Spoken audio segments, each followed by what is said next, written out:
Olá pessoal, estamos aqui no mais um Notícias da Semana no canal Dobra Urbana. Vamos repercutir aqui três notícias, algumas bem interessantes para vocês entenderem um pouco melhor o mercado, mas isso só depois da nossa vinheta.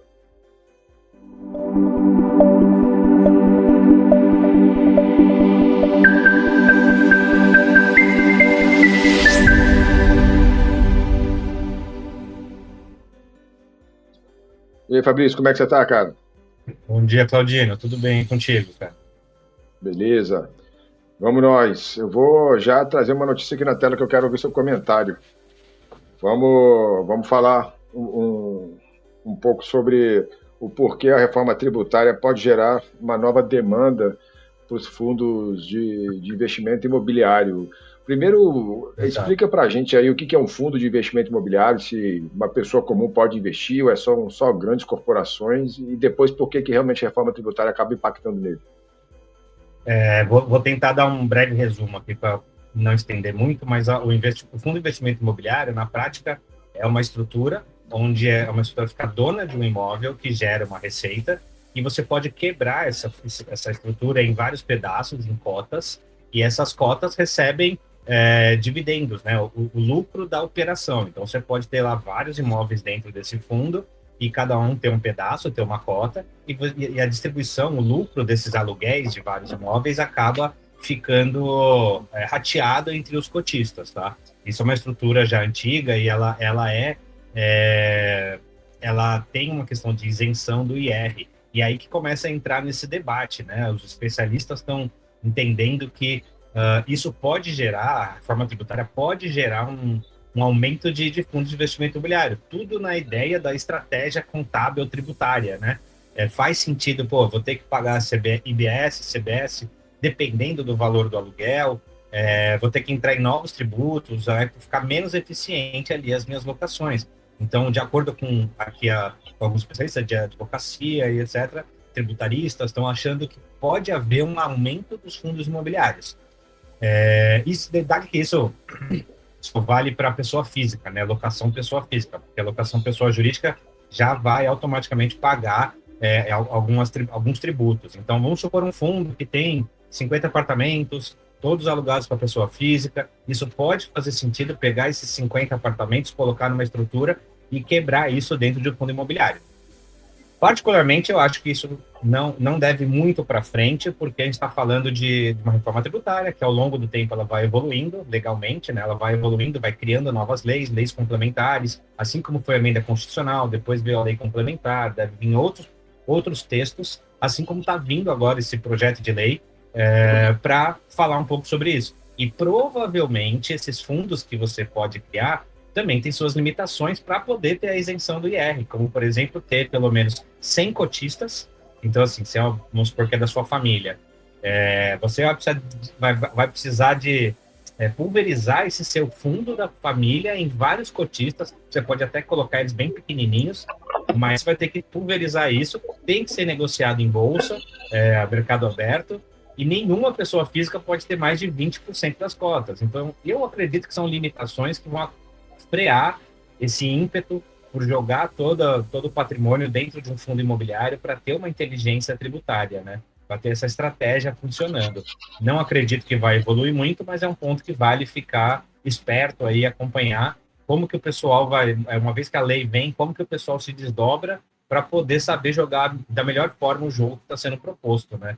É um assunto complexo aqui, particularmente não acho que vai de fato pode impactar, mas não muito impacta. Mas cabe sim ficar de olho aqui, Claudino. Maravilha.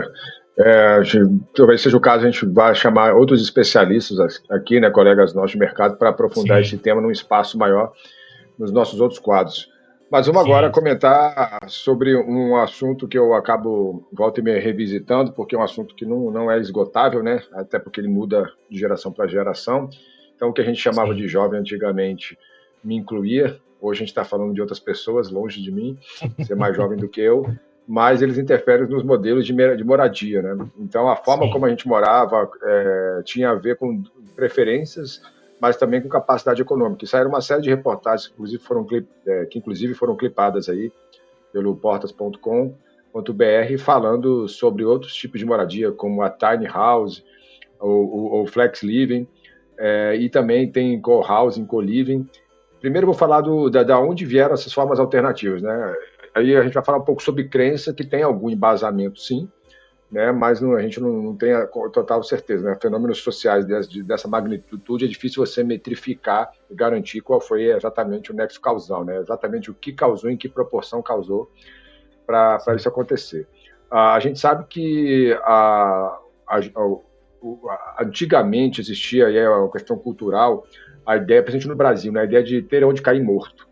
É uma frase que eu nem sei se já está em desuso, essa frase. Acho até que ela nem é falada mais. Mas na minha geração, pelo menos, a gente falava muito isso. Pô, não tenho nem onde cair morto, que era a ideia de você ter uma casa própria. Você pode não ser rico, não pode ter melhor casa, pode não ter um carrão, pode não passar as férias em Paris, mas é uma pessoa mais simples, até uma pessoa mais rica, ela tem que ter uma casa própria. E essa ideia ela já ficou demodê, né? As novas gerações, elas preferem morar bem hoje no local bacana, no centro, próximo de comércio, dos amigos, de onde estuda, onde trabalha, do que morar no local periférico. Coisa que há 40 anos, 30 anos atrás, a pessoa imaginava, vou comprar um terreno mais distante do centro, mais barato, e construir ali com muito sacrifício, e daqui a 30 anos, quando essa casa estivesse pronta, essa casa já estaria no local mais central, porque o centro urbano expande, né? O que a gente chama de centro, ela expande. Sim. Então, o que antigamente... Vou dar um exemplo, foi em Brasília. Em Brasília tem um plano piloto e hoje tem várias cidades satélites, umas mais perto, outras mais distantes. Eu morei lá, não sou de Brasília, mas eu morei lá muito novo, e eu me lembro que o pessoal falava, vou morar aqui vamos lá no final da Zanorte, não é muito longe. Hoje é um dos locais mais caros do país. Então, o centro urbano ele expande.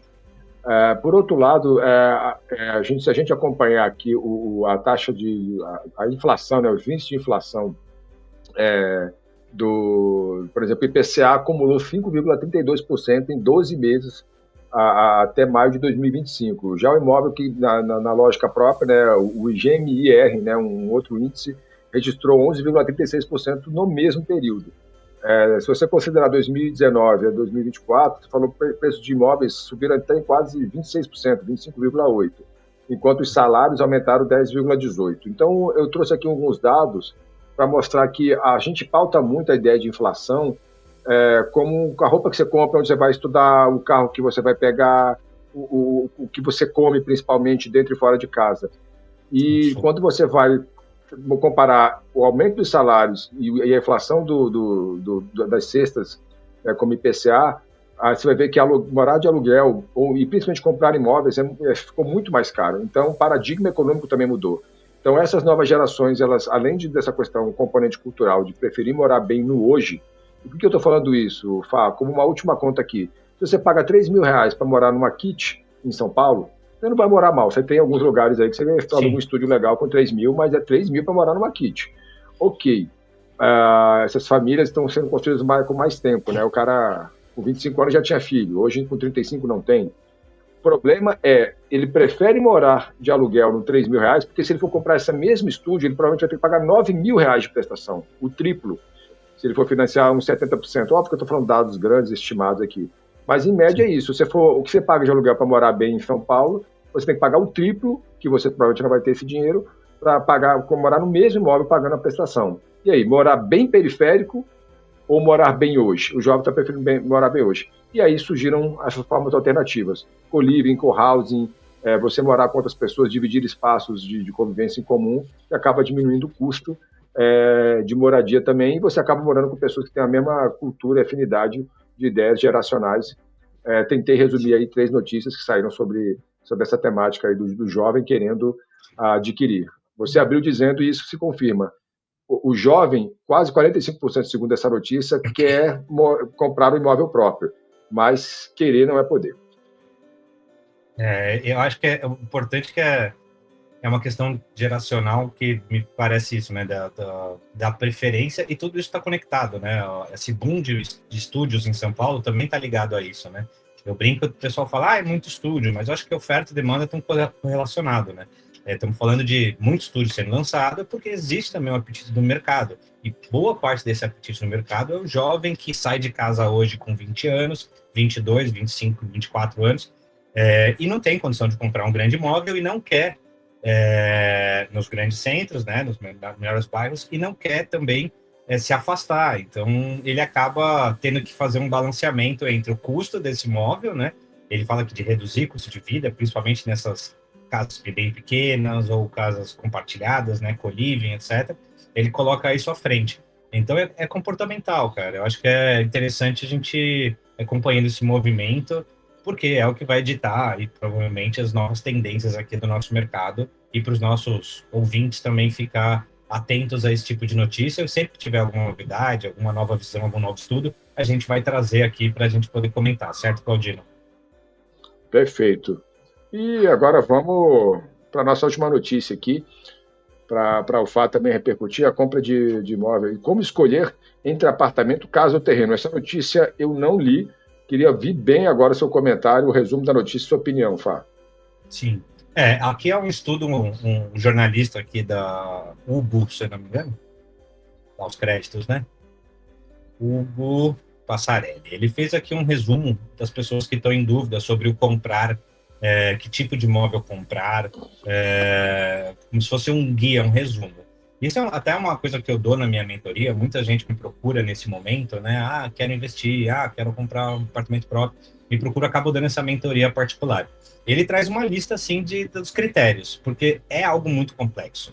Você precisa definir, primeiro, se você vai investir, você vai falar de comercial ou residencial, cada um tem suas vantagens e desvantagens, né? Se você vai morar, se é para morar, faz sentido sua configuração familiar, faz sentido onde o local que você trabalha, a forma que você trabalha, faz sentido a localização desse imóvel, né? Se precisa ser perto de metrô, se você tem o hábito de usar metrô. E aí, vamos supor que você focou no segmento residencial. Dentro disso, você ainda pode focar em apartamento, onde tem uma manutenção mais simples, né? Apesar de ter custos ali de condomínio, e menos privacidade, né? Morar em condomínio é você dividir a sua área comum com todo mundo, então você tem menos privacidade.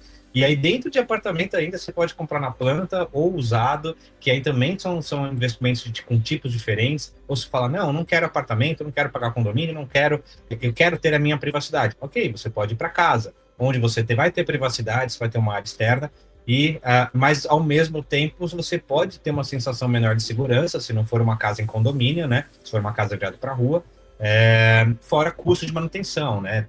Apartamento não tem telhado. O que eu brinco é que telhado e grama e piscina é ótimo, desde que você não cuide, desde que seja na casa do vizinho ou que esteja em um condomínio que alguém cuide, porque cuidar disso é um problema. Cada chuva você já ferrou, vai voar umas telhas, vai entupir minha calha, vai ter uma série de problemas. E ainda, antes de tudo isso, você pode ainda focar no terreno, onde você vai ter um custo inicial menor, provavelmente você vai ter uma casa grande num custo-benefício bom, né? Porque você não vai estar terceirizando comprar de alguém já pronto, vai ter o lucro da pessoa. Se você constrói diretamente, provavelmente você vai gastar menos. Mas é aquela dor de cabeça de fazer projeto, de tocar obra, de acompanhar todos os BOs que acontecem na obra. Ou seja, são diversas estratégias e depende de cada pessoa para dizer o que é melhor para cada um.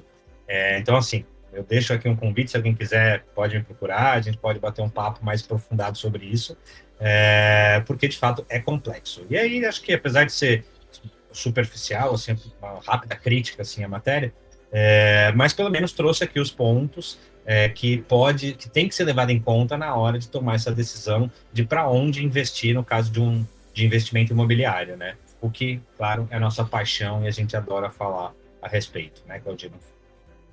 Sim, e o legal é que, no final das contas, tanto a reportagem quanto a sua fala traz reflexão e não uma opinião, né? Isso aí realmente cada um tem que trazer e aplicar para a sua realidade para poder escolher.